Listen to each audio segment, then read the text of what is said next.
guy. I like him even more now. Mm-hmm. Just everyone just hated the fact he looked at the camera doing SNL skits or just corpse all the damn time. Yeah. No time for a mic check because this is the second. Well, recording out of 3 of podcasts for the day. Oh, which my is Lord. why we're not doing Let's Plays today. Holy crap. Throats. It's only 3 hours of podcast. Okay. All right. Starting the Gamescast in 3, 2, 1. Sorry. And welcome to the Bad Inputs. Damn it, really? God damn it. The Bad Inputs video game podcast. It doesn't have it's TBD for the TBA for the title. Oh, damn it. I'm not dying. Welcome to the Bad Inputs video game podcast. I'm Toka Lurker, and I'm here with A dying man who's interrupting the podcast. Oh. An interrupting Jew. And hey, we got some video games to talk about, but every week, if you didn't know, the Bad Inputs podcast, a video game, we talk about the gaming news from PlayStation all the way to the GameCube. Yep. And that's relevant for a few reasons I cannot think of. But right now, Gone, what you been playing and how are you? Oh, I'm great. I've been sick for now a couple of weeks. You also been sick, so you know you've been feeling the struggle. Mm-hmm. I've been playing Pokemon Sun and Moon. I've been playing a little bit Dark Souls, and I've also played a little bit of Xenoverse 2. Oh, Yeah, how's that? 2. Exactly like Xenoverse 1. In a good way or a bad way? Neutral. It's like, so they didn't make improvements. So like the environment feels a little more vibrant, like your hub area. You can also you can't fly. You can fly, but you can't fly immediately. You have to get a license, which I actually kind of think is kind of stupid. What? Yeah, because you start off the game flying, and then you come back down and they're like, oh, well, you can't do that. You'll get in trouble because you need a license. So in the meantime, they just give you like this Capsule Corp like hoverboard thing. Yeah. And I just feel like it's like, why? Just, Kind of just like let a me cool fly. skateboard, Harry Potter broomstick to like, travel around. Exactly, but it's more great. Like you can't go up. It's just hovers. It just hovers above the ground, so you can still like crash into. All right, but the combat's still cool. Combat's still a little smoother. It's exactly the same. Can you get to Super Saiyan much faster? Because I remember you were playing Xenoverse 1. Yeah. And you were talking about it takes a little while to get to like Super Saiyan 2? It takes a little bit. Okay. Yeah. It takes, so you have to do a ton of the story missions in addition just to get the stuff, which is probably going to be the same here. And then you have to charge your energy a lot, which I don't think it's a bad thing, but now, yeah, exactly. But so they have, I think they go up to Super Saiyan 3 now with your character, which still, this is what kind of bothers me. It's like, you got Super Saiyan God, just put it in there, like just give it, just give it. Like it doesn't matter. Just give us the things that everybody knows what we want. So like the first Xenoverse I picked a Saiyan, and I was kind of disappointed. I could only go Super Saiyan 2. So from that I picked the Frieza race this time, that's what it's called. It's called the Frieza race. I was gonna say we're gonna get like politically correct around here in the Dragon Ball world. I don't know. What the fuck is the Popo thing? That is racist. That's straight up just blackface. Besides that, gaming's been good? Yeah, gaming's been great. Gaming's been better than ever for this year, or at least in my personal opinion, rather than my nostalgic days. Besides those days, this has been the greatest era of gaming I've been in. And you got a new weapon in your war in gaming. Yeah, buddy. How you been enjoying it? I love it. I love it. It's very comfortable to use. Your new Nintendo 3DS. Yeah, which I don't know why they call it that. And Pokemon Sun and Moon. I don't either. I don't get. It's whatever. There's like all these. Anyway, prefixes and all whatever crap. Anyway, or surnames. Played a lot of Pokemon Sun and Moon. Really good. Really good. So I've been hearing from a lot of podcasts that the other, I guess I didn't miss much on the other Pokemons. I guess I heard that was very kind of repetitive. Is it kind of like Final Fantasy where you don't have to really play the previous one? Yeah. It feels like it's a decent intro because it's starting off like I haven't even gone to I'm taking my time with this. I'm already getting my first trial. So instead of gyms, they have island trials. It's very interesting. So there's like somebody who like kind of rules over a little part of the island, and then you got to fight that person. Okay. So I'm fighting the first one, and his name's Yima. Yima. Or Elima. Elima. I don't know, something like Shark beat. Ho ha hoo hoo ha. That is a lowland racism, sir, and I What? won't tolerate That it. is Finding Nemo. Oh, don't tolerate it. All done by If I can put my fist tannishly higher. brown people. Oh, Completely what? fine. Wow, all the voices and whatnot. Oh, he, hoo, ha, ha. Shark bait. Right? Sounds like you're doing. It sounds like you're doing the Right? fucking. It sounds like you're doing the thing of Crash Bandicoot. The whoop-a-da. Oh, that's see. Yeah, There's see, a lot. that is racist. That's what I'm saying. It's coming off racist. The ho, he, hoo, ha, ha. That's from Finding Nemo. I don't remember Remember that. the Nemo gets to the dentist office tank? Yeah, Like, yeah. Oh, you made it here. You are shark bait. Ho, ha, he, ha, ha. Oh yeah. See, I'm not that racist. It's just all on the weekends. It is a little bit like that. They're all very kind of welcoming. It's like, here's the lowland culture, and here's what's going on. And it's funny. The place feels like a vibrant city. It feels like you are on an island. Like there's just kind of weird happenings that go around. So it's like either the way, like the places look. Yeah. It feels like Hawaii because there's a lot of the one thing I remember being in Hawaii is that there's actually a surprising amount of pickup trucks around, which is I don't really know why, but there's a lot. And Yeah, there are. there really are. And chickens. Yes, tons of chickens. So they kind of have that. There's a lot of wild Pokemon kind of roaming around. There's a lot of pickup trucks. There's a lot of just kind of happenings of like locals going on. Even there's a part where, and this isn't really much of a spoiler, a tourist kind of like blocks the street a couple of times. And that's just something you can imagine seeing in Hawaii. Is something just being like, oh, well, hey, because there's so much wide open space here and it's very nature filled. Somebody's cow kind of just went off, and it's just in the middle of the street. Gotta catch that milk tank. Yeah, exactly. And it's interesting. It feels like a city, and you really feel like you're getting to know people. And every person you talk to gives you something. I've already made a trade, got a ton of items, got new infos and battles. Like the battle system is very intuitive. Sorry, this is turning into like a Pokemon Sun and Moon rant. I just realized. No, I really love that game. It's video game cast. Yeah. It's a conversational podcast. It's for that reason. Also, it's important because I want to point out this is the first Pokemon game you've played like seriously blind in how long? Since Crystal. I haven't known. Which is what? God, that wasn't that Game Boy? Not Game Boy Advance. Maybe it was something like that. That one had Suicune on the cover. It's probably like 2005, 2004. Yeah. You probably dropped off right before the Nintendo DS Pokemon games. Yeah, like everyone else. yeah. Yeah. So it's been what it sounds like. It's welcoming people into the entries old. Oh, I'm yeah. not going to say new, like old. Because that's who they really try to reach out with, especially with Pokemon Go early out this year. I think that helped acclimate a lot of people back into the series. Like, oh, this is what I remember. Yeah. This feels good. I can get a DS for like $99 and play this again. It feels familiar, but not the old, go to the gym, do this thing. Now it's exotic Pokemon, exotic land, cutscenes in the beginning of the game. Yeah, to and throw people throughout. off. Yeah. It's an awesome new experience. It's very well done, and every character feels like their own sort of thing already. Every character has a interesting dynamic that you haven't really figured out yet. So there's this guy named his name is How? I can't remember. How? It's like HAW or not W. I'm sorry, U. It's something like that. Oh, probably How. Yeah, I think it's How. And this is the weird part about Pokemon Sun and Moon. He's apparently your rival. But this is the weird part. Spoilers. Yeah, spoilers. Actually, no, I don't think he should. Not yet. Not yet? Not yet. In a little. It's interesting. I know what you're going to say. Yeah, you know. It's interesting, but we'll talk about it a little later. It's very next week. We'll talk different. about it for a review.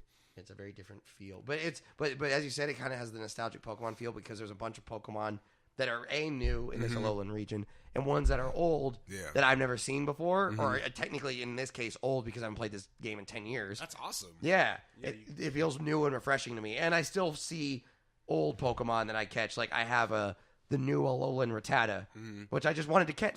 Like I have that feeling of like every time I see a new Pokemon, like I want to catch it. I've caught a ton already. Your parents' reactions to seeing Pokemon for the first time to this vast library of new Pokemon there are over the span of time. It's really cool. It's awesome. Yeah, I feel better. I used to be the old man of like, oh, there's too many Pokemon, and now it feels like, oh man, there's so many Pokemon. 600. Yeah. Hatta, what?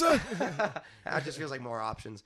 Yeah, I like it, and the pacing of the game's good too. It's your own, and nothing feels either.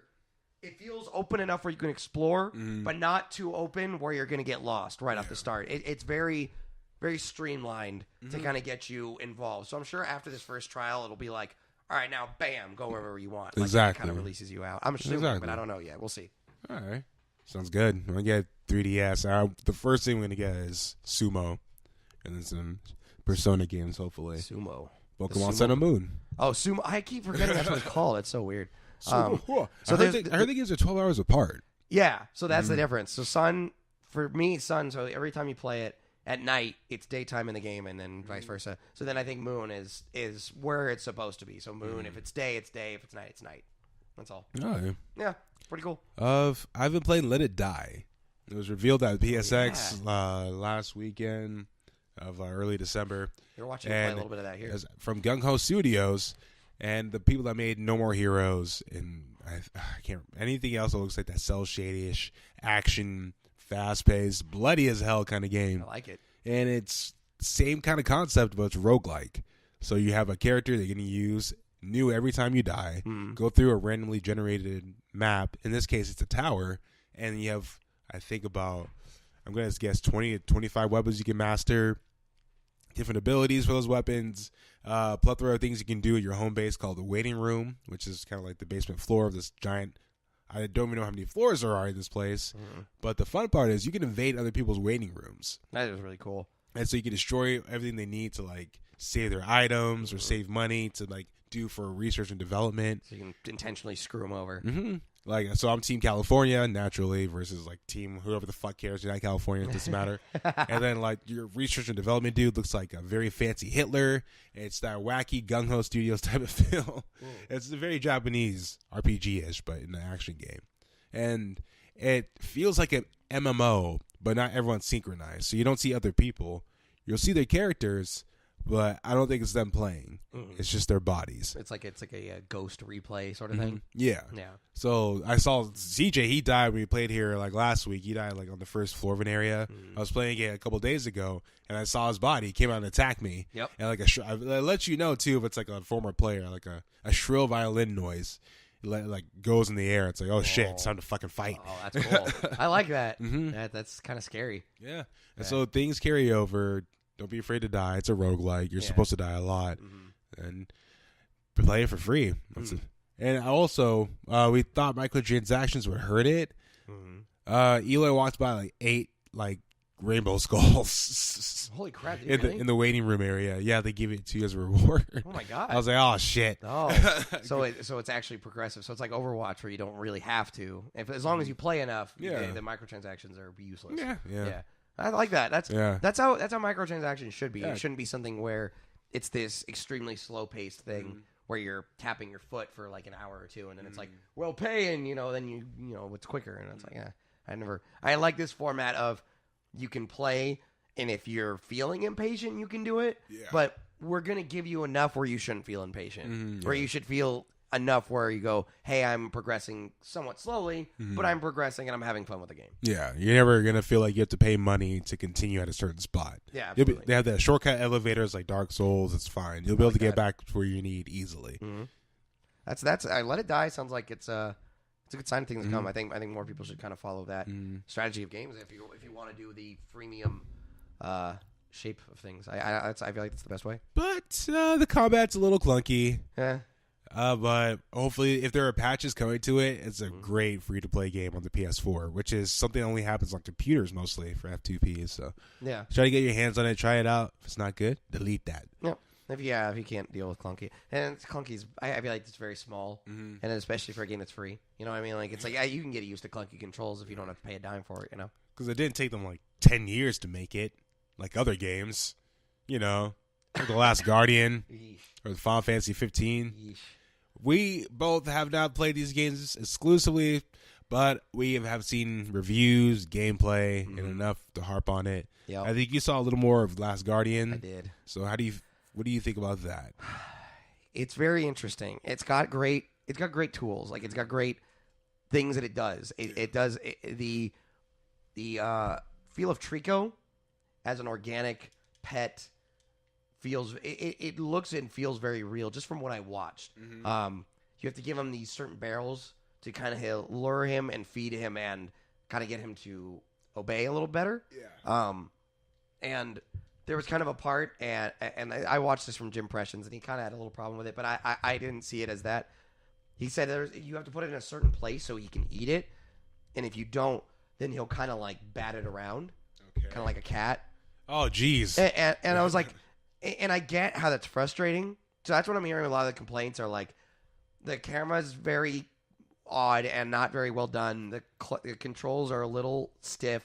I heard it actually feels like trying to control a real animal. Yeah. Which is bad. It's impossible. Animals are assholes sometimes. Exactly. Yeah, they're not going to work all the time. Like, and that's kind of what makes me a little indifferent on this review, because people are like, oh, I don't like how he doesn't respond right away. And I was like, I feel they said that at E3. That's what they wanted. They wanted a feel like this was a relationship that you're building, and not something that's just done off the bat as just like this. I am dog, cat, bird.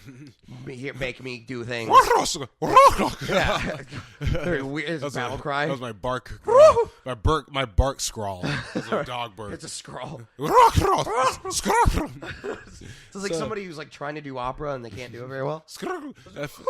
You think that's leftover feelings people have possibly from Shadow of the Colossus of the protagonist and Agro? Yeah. As to how like snappy he was to react and all that. But he's a horse. It's kind of different. Like that's what they're bred to do. There's bred to make you kind of go along, and that's different. That's like like other games with like animal partners and whatnot. Yeah, it's great. Oh, the Call of Duty with the dogs and shit like that. How they're supposed to just be dumb AI that react to what you say. Yeah, they're supposed to be trained. Well, and that's assuming like that's what's supposed to be a Call of Duty. It's like the dog's supposed to be trained so strictly that he's supposed to follow every one of your rules. And like it's the same thing with aggro, where it's like he's your best friend. You've had that horse.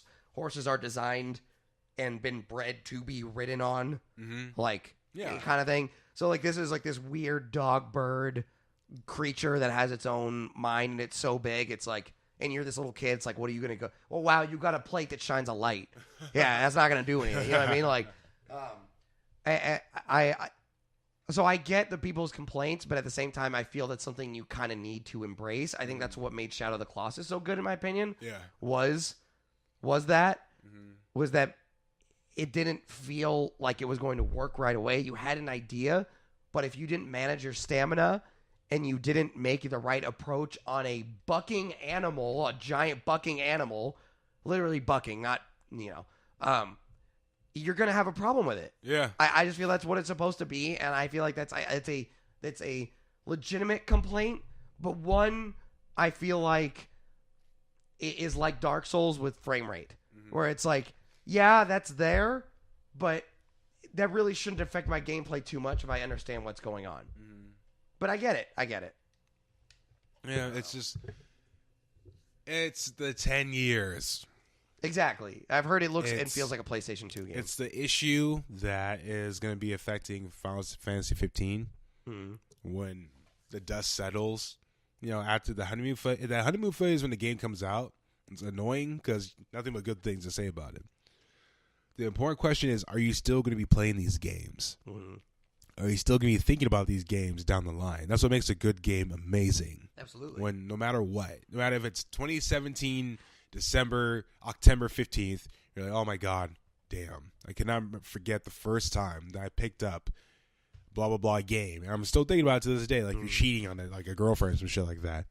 And is that going to have the effect? Or is it just because, it's been developed for 10 years, it's just automatically great, stamp of approval? Yeah, that shouldn't be how it is. I think every game deserves its critique, and in a way, we were talking about this off the podcast earlier. Every game should be able to be criticized and not people get upset about it. And also, people have to have a somewhat grounded expectation of what something in development for 10 years will look like. Yeah. If you're a Guns N' Roses fan, the last time they put out, before Chinese Democracy, it took them 10 years to put out an album. That album was awful. Yeah. That album was terrible. And it was because it's hard to adjust to the shifting climate of an industry and also keep your same idea or sound or direction intact. That's extremely difficult to do when engines are developing, when artists are developing. Jumping from PlayStation 3 to PlayStation 4. Yeah. Well, and then also like the audience, the camera was so weird. Well, and the audience's taste has changed now. Like now you're catering to, somebody who saw this game 10 years ago and was stoked about it might not be stoked about it now because they've been waiting for so long, and maybe their taste in games has changed. Like, there's a lot of stuff that you have to and can't account for in some sort of development cycle like that. You just can't. And now we go to Final Fantasy XV. Speaking of taste change and things remaining the same. Yeah. The story, it's kind of flip-flopped for FF15. It looks like the combat is a saving grace, and that the story it saves the face for the game. And it's never used to really be like that. Yeah. Because you know what you were getting with FF15, turn-based or whatever, or barely turn-based with 10 because you see who's going up next, and other conventional RPGs. Yeah. It said, this is a reaction like MGS5 was to MGS4, how it's like too slow, we gotta make it a little quicker. This is like, okay, well, 13 was it was too big. Combat was like, meh. It's not a real Final Fantasy game. All right, fine. We're gonna modernize it a little bit. Make it a little more Western. And people I don't think they realize that Kingdom Hearts, it was like the most Western RPG Square Enix has ever put out. Disney, shit. What else does USA know and love more than Disney? Absolutely. Like, people were asking, "Oh, who's this Leon guy?" I'm like, actually, his name is Squall. like all like mixing it together, making it fast paced, making musical levels as well.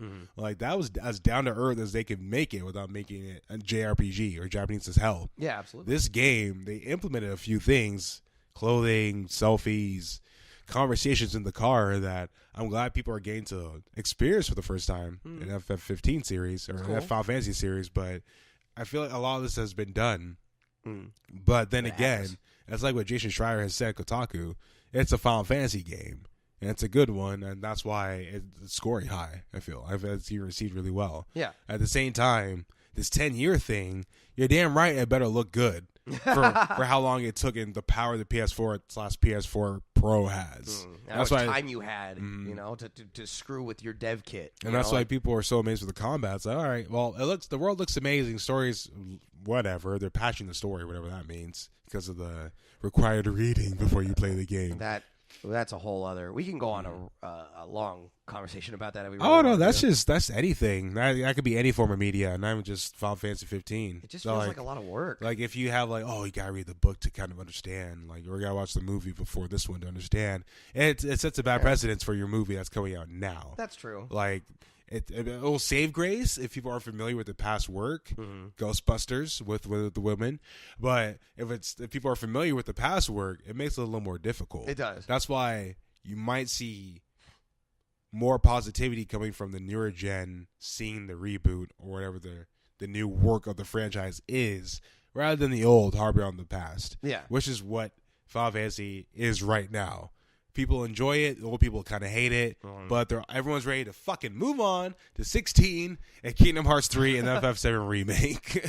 With this, I can handle the combat system. That's fine. Yeah, but the characters are cool. They're everyone likes the Brotherhood. It's fine. There's a form of it in every Final Fantasy game. Either real blood brothers or just boy band brothers. Yeah, but it makes me wonder what sort of reaction there is to this game because of that Chapter 13 mishap. I feel that patch is a little weird just because it came so quickly, and from what they had said, in a way, and I'll admit this, like I'm hearing in a way, I wouldn't say I'm regurgitating information, but I heard about this process, and it makes me wonder what Square was doing and thinking with this game to some extent, because if there's a full-blown, there's cutscenes and stuff missing, and this game's only been out for like a couple weeks, I really, it seems like they knew. Like, it feels like, from what people say about the reviews, it feels I see the common thing is gaps, rushed, forced, not even forced, or a lot of things happen off screen. That seems so. You're just kind of sort of meant to assume some story plot point happened, and then someone says something, you just gotta go along with it. Like, oh no, gotta do this now.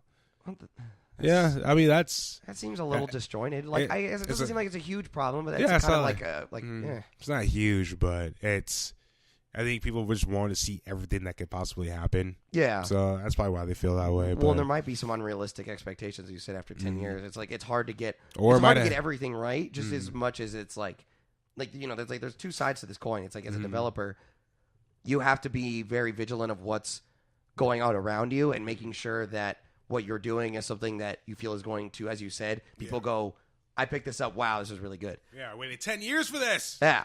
10 years. And see, then that's the other part is if you're on the gaming side of it, if you're the person buying it, you're going, I waited 10 years for this. Yeah.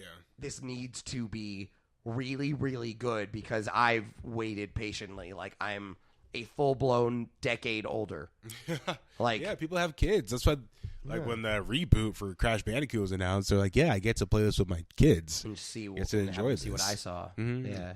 Yeah, but we'll see. This is the future moving forward. It's good news, positivity for the last game coming from the studio that brought you The Last Guardian. Yeah. And how the series of Final Fantasy might look at this point. Yeah. Which I think they're trying harder because they realize Atlas is a true ass competitor now. It's true. Like people are buying into. I'm nervous for Persona 5.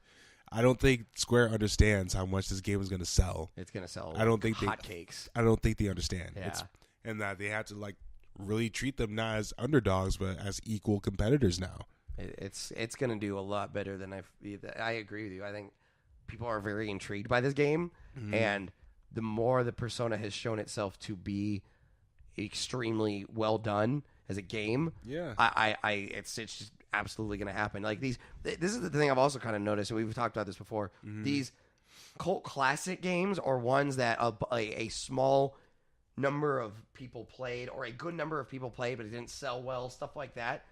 These games are being brought out into the light, and it's making games that would normally sell immediately possibly lose its luster. Exactly. Like that's what's scary. Like we were talking about with the Switch. We still don't know what's going to go on with the Switch. And the fact that we can talk about Persona 5 possibly doing better than a full-blown console is shocking. It's something that probably, at least 3 or 4 years ago, I think maybe a Western audience wouldn't have anticipated or wouldn't have been embracing. And now it is. It's just something where PlayStation 4, honestly, shouts out to Sony for making PlayStation 4 such a attractive console. Where a series like Bloodborne gets, or a series like the From Software games, and Bloodborne in particular, sells so well from a game that sold well. Yeah. But they dropped the ball on, but realized they shouldn't have dropped the ball. Absolutely. And then signed it up. And people realized just how good these games were, which has made a revolution of people going back to revisit Dark Souls games, and what made Dark Souls 3 extremely popular as well. It's crazy to see this shift. I like it. I love that people are giving attention to games that truly deserve it, even though that some people are still having the problem of pre-ordering games that may not deserve your $60 just yet. What are we talking about again? Just saying. That was kind of from Final Fantasy. I'm not trying to take a stab, but it definitely sounds like Final Fantasy could have used an extra delay for maybe a couple months. And I don't think a delay. I think maybe a small one. No, I don't think. I think it's just it's your taste of what you want. Yeah. And it's from this point moving on. So I'm kind of glad it came out because we can move on now. Because from 12 to 15, there's not enough time in the world that I can even try to describe to set the landscape of what people think Final Fantasy is, and what people who are willing to look outside see what Square also is doing with Bravely Default, or what Atlas is matching them in each department of what an RPG is, whether tactical or normal turn-based or even action. So it's kind of more so all right, what's next? Yeah. That's just for me. It's just moving ahead. It's going to sell well. It's going to do fine because, 10 years. Same thing for Last Guardian. Yeah, it's Final Fantasy. It's a 7.5 on Metacritic right now. It's an 80 for Last Guardian. People are talking about how it looks like fucking, what's his name? The dude with the shakes in Back to the Future is controlling the camera in that game. Oh, God. Yeah. That's not... Michael J. Fox. Yeah, exactly. Yeah.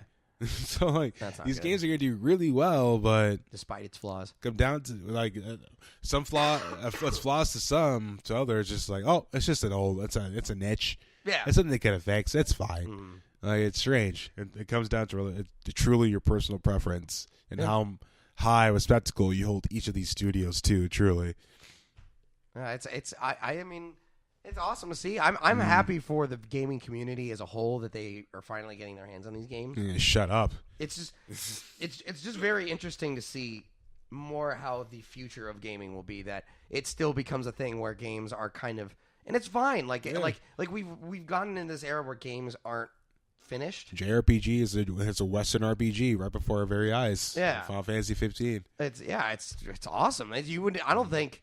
Again, as we said years ago, I don't think anybody would have thought. Well, obviously it was announced, but I don't think anybody would have thought that Final Fantasy would have made a shift from its bread and butter that it's done for so long, and went something where it's like, all right, we've got the Kingdom Hearts guys on board with this. Let's make this battle system and keep it open world and westernize it. Make it Final Fantasy at the same time, though, and still get people those nostalgic goosebump feeling. Yeah. And I'm guessing, and it worked. It's been working overall for most people. There's been a few complaints here and there, but overall, awesome. I'm glad that these games aren't as they're not as flawed as they could have been after 10 years. That's making me the happiest out of it. That they had the necessary delays, and there might be some issues, but fine. It's fine. I think if you're going to spend your money on either of these games because you've been anticipating, I think you're going to get your money's worth either way. Yeah, especially because you've been building it up in your head, but I think they're probably going to shatter what you thought you saw.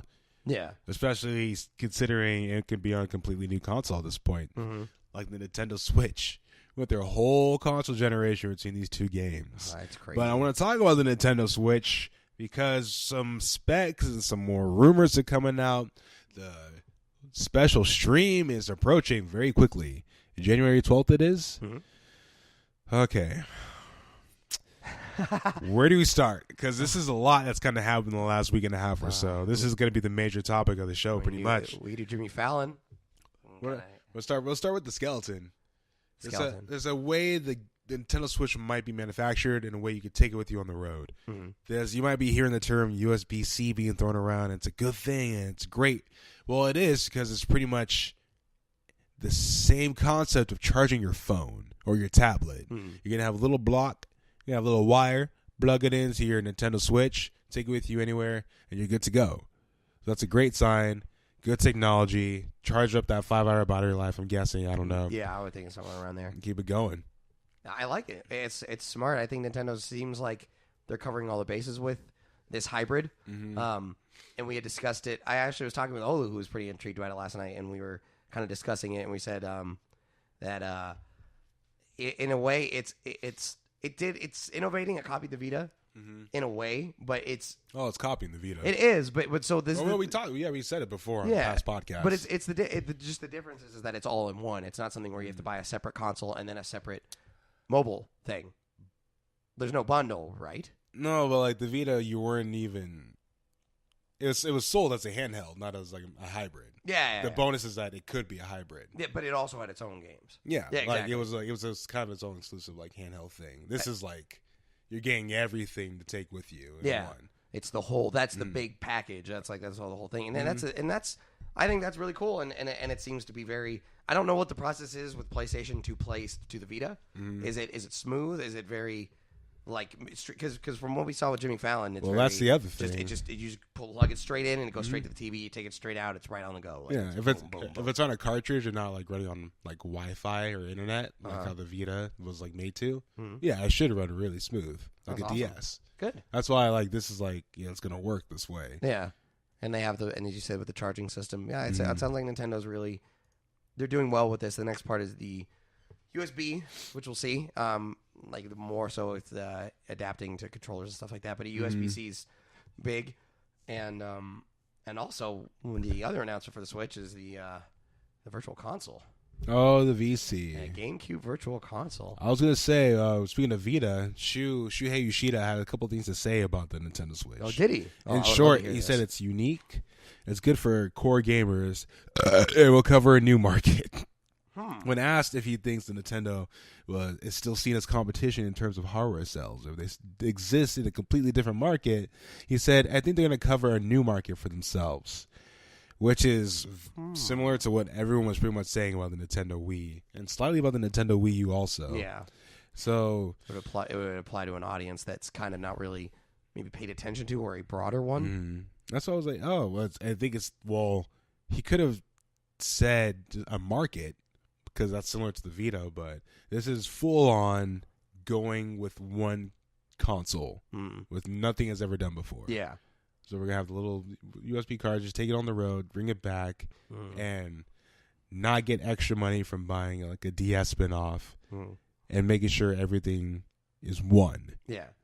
That's kind of the Apple method, right? You know what I mean? It's the well, and that's what people like is like that convenience of being able to kind of like, hey, here I have my iPad that I can sync it up to my PlayStation, so then I can have YouTube. I can control YouTube on my iPad if I want to. Stuff like that, where it's very, you can just take it and it works with just sort of everything, and it's interconnected with all its other parts, and I think that's smart. It's appealing to the millennial audience where they want something not only fast, but on the go, where they're used to having constant, high-powered technology on the go at any given time because they just need to they get bored. It's like they're on the go. If they're on the bus to work, all right, now I can get this extra, my 15 to 20-minute commute to work. I can play my Nintendo Switch and I can put it in my back, and then then I go to work, or then I go to lunch and I play some more, and then I go home and I relax. I grab myself a beer and I play on my Switch on the big old 4K screen, like whatever. But like it's appealing to people on the go, to people who have very busy lives, who have a very short attention span. Yeah, that's what it's supposed to be. I was like, that's definitely like not even only millennials, but just the era we're in right now, where we don't necessarily need all these cords and whatnot, and we're traveling. A lot of people travel a lot more now than they used to, because of good old skip the TSA security check line and all that good nonsense. It's so much easier to go through, and so you want as minimal things as possible when you travel, even driving.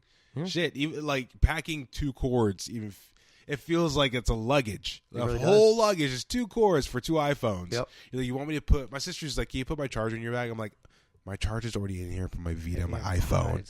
Are you kidding me? I look like an octopus. I don't need as many tentacles on me. So you're going to make me lug an extra 4 ounces? Like, you kidding me? Fuck! And so, like, for them to make it like this, easy and portable, they're sticking through with it. Now comes the difficult part. If we're going to stay so mobile... and they're announcing GameCube Virtual Console games. Yep. I understand that you can play these games on the Nintendo Switch pad. Sounds like a tampon. Or with the Joy, what do they call it? The Joy Motes, whatever they're called. But I think people will prefer to play these classic games on their GameCube remotes. I believe you're absolutely correct. So how will the Switch stay mobile if people are lugging around their Nintendo GameCube remotes? Now, that's an interesting question. And for branding wise, do they want the word Nintendo GameCube still around for the remotes? I mean, this is the thing is I get maybe it's not the best because they're still continuing on with a controller where if you're somebody who's making a new console, I think the last thing you want to hear is, man, I miss the old controllers. Yeah. You know what I mean? Yeah. Like that's not what you want, and I think that's what made the Wii U Smash thing was something where they, because Wii U had already been out for 2 years prior. Yeah. And I think they had heard the complaints of the pad, and they went, well, since we're going to come out with this new Smash version, and we're very well aware that people want a GameCube controller with this, we're going to give it to them. But it's specifically for Smash. And as you said, I don't think people realize how much people enjoy the GameCube controller overall. Yeah. They like the GameCube controller is honestly like top 3 controllers. One of the best remotes, easily. Yeah, absolutely. It's great. It's very comfortable. Everything makes sense. It's nothing seems to like stretch out anywhere. Like you don't need to stretch your fingers anywhere. All of it. It's great.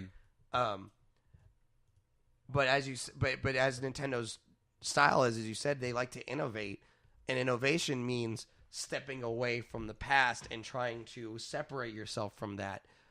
But I feel if you're going to put a GameCube Virtual Console, if you're in that marketing department or you're in that business or whatever department, you have to understand that you need to make something with GameCube controllers. Yeah. You have to. You have to understand what that audience is. If you're really paying attention, they have to. And so I think they're going to. I don't know what form it's going to take. If this USB-C will work with it if it's compatible, or they'll make what I was talking about earlier. I didn't think it's very far fetched. I don't think it's going to happen, but it's the only thing I can come up with is maybe a wireless, not a Wavebird type of GameCube controller, but maybe you make it wireless, something like that with the Pro controller, like a Wii U or a GameCube Pro controller, or make like Bluetooth or something. Yeah, or you can go with the Apple method of keeping everything to a universal plug. You can do that because that's what Apple's been doing now. So like now I just got an iPhone 7 because my iPhone 6 broke, and the headphones, since they don't have a headphone jack anymore, the auxiliary port, they have the charging cord. Yeah. So you're just putting the charging cord, but that's attached to your headphones now. So it could be something like that. It's like a little hybrid. It's going to be a hybrid of something for sure. I would hope so. Because there's no way they can just let go of all these Smash GameCube controllers as they're appropriately titled now. Yeah. Yeah, they can't. They have to make it something along those. And I just find it weird that they wouldn't keep it going because this would be, the Wii understood that people still needed that GameCube fault. Like people loved that controller so much that they're like, I'm not sure how I feel about using a nunchuck and a Wiimote. Yeah. Let me kind of use the GameCube to get acclimated. Then once they had that done for a few years, and they're like, all right, you had 7 years to do this. Like now we're chucking out Wii U at you. You're gonna use this pad, and that's it. And screw your GameCube controllers. And they're like, no, I want it. And they're like, all right, it's Smash. Crap. Fine, take it. Yeah, exactly. Take it. So even if they don't put it out at the start, I feel like the cry for it is going to be loud enough where they're going to go, oh, crap. All right, we're going to find. We'll make some adapter, and it'll be fine. And to confirm our story, this comes from Jason Schreier of Kotaku.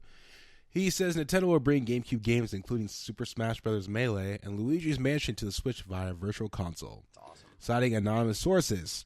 This report by Tom Phillips notes that those two games, along with Super Mario Sunshine, are already scheduled for Nintendo's new system. Yep. Phillips also cites Animal Crossing, bullet to the head, as a game that's slated as for the Switch's Virtual Console. That sold like hotcakes, though, on the GameCube. That thing was really popular. And it's being done by NERD, which stands for Nintendo European Research and Development, the studio behind the Mini NES. Ooh. So this is awesome. VC, we figured would happen for GameCube games. No backwards compatibility means they're bringing it all over to this one thing. I like that. And also rumored, which is pretty big, the first From Software Dark Souls game will actually be a trilogy. Because rumors of Dark Souls 1, 2, and 3 are coming to the Nintendo Switch. Oh, weird. I would have never. If somebody told you when the Wii U came out that Nintendo's going to make a console that's going to have every Dark Souls game ever made on it. Now, this comes from Laura Dale, of a key figure in Nintendo's PR for this console so far. And she says the game isn't a sure thing for the console at this point, as the studio apparently wants to make sure there's a large enough install base to warrant such a project. Yeah, I would agree with that. Okay. But should make Dark Souls 3 possible on the Nintendo Switch, and will likely ship with all downloadable content already included. Wow. This will release the same day as Game of the Year editions for Xbox One, PlayStation 4, and PC. So not only a Dark Souls 3 remastered, I don't know what the fuck, Game of the Year Trilogy edition. Yeah, that's right, something like that. But that's for everything. Arendelle edition. Right. Ashen 1 edition. Yeah, exactly. So we're getting a trilogy, but Nintendo's getting a Dark Souls trilogy. So are they saying they might be the first ones to get their hands on it? Oh, no, not the first ones, but at the same time. Just at the same, that's unbelievable. Yeah, and Dark Souls.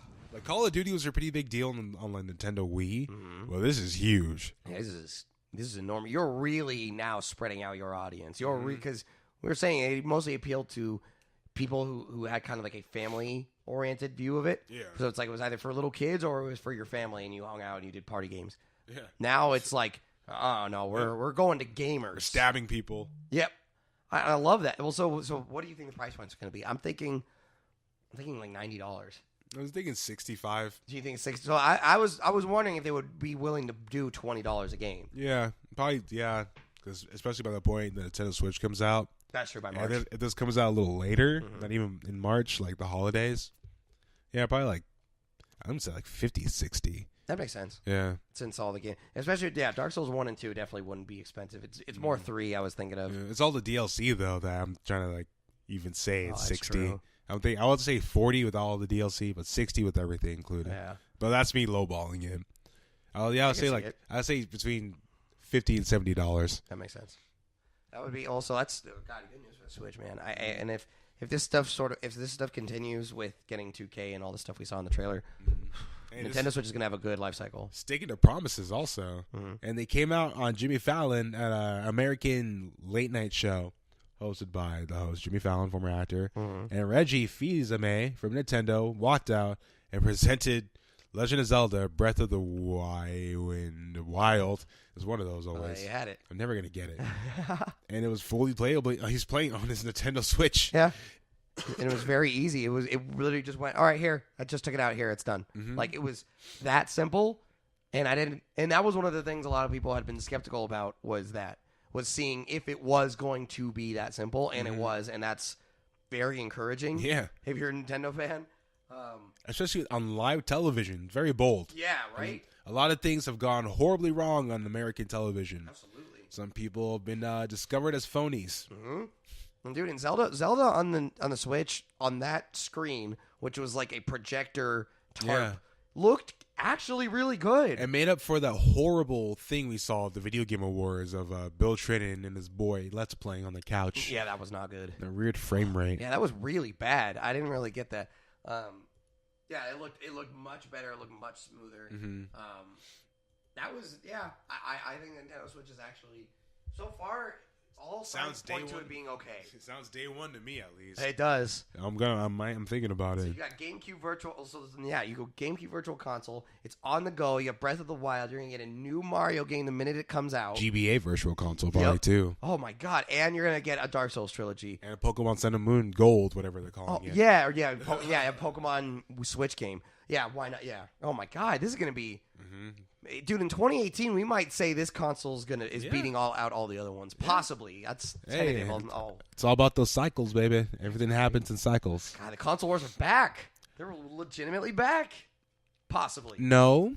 But we'll say everything happens in cycle. No, because Nintendo's gonna be the standout one, especially with Xbox not really keeping to their promises in terms of IP. That's true. And PlayStation, they're having a good 2017, but the first party's been missing. This is Nintendo's chances to be the standout console. That'd be great. Of like the next until like 2020 probably. How weird would that be? Like if PlayStation gets 2014 and then Xbox and 2015 and Xbox sort of gets 2016. It was like, and then Switch gets 2017. It was like PS1 from like 97 to like 2000 ish, and then like GameCube from like 2001 to 2004. Xbox meddling between there, and then Xbox took it all the way from like 2004 to 2007, and then took it again because PS3 fucked up. Yep. In 2007, 2009, and the Wii for 3 years, PlayStation for 3 years, Xbox for. It's all cyclable. All happens. Cyclical. It's crazy. I love the up and down roller coaster as industry. Oof, but we have some video game releases that we did not talk about because every single week some games come out that are good and some just right out don't sound like video games. Kind of suck. They sound like somebody just made it up and like they woke up the next morning. They're like, I had a dream about. God, it was something I can only describe as a nubla. I was watching The Walking Dead. All I could think about was #kill all zombies. All right, so this week, the week of December 6th through the 8th, The Last Guardian, Dead Rising 4, Ark. Oh shit! Survival Evolved on the PS4. Yep. Finally, Red Faction, Werewolves Within, really cool PSVR game. 3-on-3 Freestyle, Demetrios, The Big Cynical Adventure. All right. Speaking of cynical, Nubla, Space Overlords, and Kill All Zombies. You want to take the rest? On Thursday, December 8th, we got Gigantic Open Beta. Interesting. It's literally what it. All right, but on PC and Xbox Big ass open beta. I guess go to it. Arcade Archives and Neo Geo Samurai Showdown, PS4. I get it. Showdown without the W. All right, and then you got Flying Bunny on PS4, which just sounds like a kid made that up. He drew it, and he's like, Mom, look, I made a drawing of a flying bunny. And then Friday, December 9th, you got Space Hulk, Deathwing for PC. And I would say the releases of the week are definitely The Last Guardian, and then you had Final Fantasy last week, and you got Dead Rising 4 this week. I would say those are the biggest ones. So I got Frank West. He's back. You can get that big old super suit and beat up a bunch of zombies and use a voice actor. You probably have no idea who he is, but damn it, screw it, whatever. I guess that's what people wanted. And play Last Guardian. Hope you enjoy yourself. The more I've been watching, so Togi put a Last Guardian thing on the background of this TV here. The more I was watching the gameplay, the more I might spend more money on it than I thought. Oh shit! Yeah, It's pretty. It looks really good and it looks fun. Like I love Shadow of the Colossus, so I don't know. Part of me really wants to play that game. He wrote that letter. That letter is for the fans of his. That's true. The creator of the game. I'd say do it. Yeah, I might enjoy that game just from a nostalgia point. Dude, Shadow of the Colossus was so good. So where could they find you possibly streaming or talking about this game? You can find me on twitch.tv/CJFerg691. I just got done with classes, so I'm going to be streaming more, so catch that. And then I'm on Twitter at theferg91, where you can catch me frequently complaining about stupid video game crap. And you can find me on twitch.tv/Turkalurker talking about the House of the Dead. And you can find me on Twitter at Tokalurk15 thinking about new recipes. That's our next Let's Play. We're actually dead bodies. We're going to get a capture card for a full-blown arcade kit. Like one of those big old ones, like the ones at Mount Asia. We're going to get a capture card. It costs $8,000, but it's fine. Go to our Patreon, GoFundMe, Twitter.fear. To fund our arcade cabinet that we're going to get for the next Let's Play. And if you didn't know, this was the Bad Inputs podcast. Every week we talk about video game stuff. This will have a title very soon. But you can find us at youtube.com/badinputs. Not even, actually, no, I wish we could have that, but not yet. We're very close to having our own URL. Just search Bad Inputs. You put the word bad. Yeah, right Something now weird's going to pop up like Michael Jackson, but ignore that. You put it in inputs. YouTube/M3G capital fish for. Yeah, we're like Wally. Hey, Wally. We have coding names. Well, until next time. Good night. All right, so like sick dying person. Person.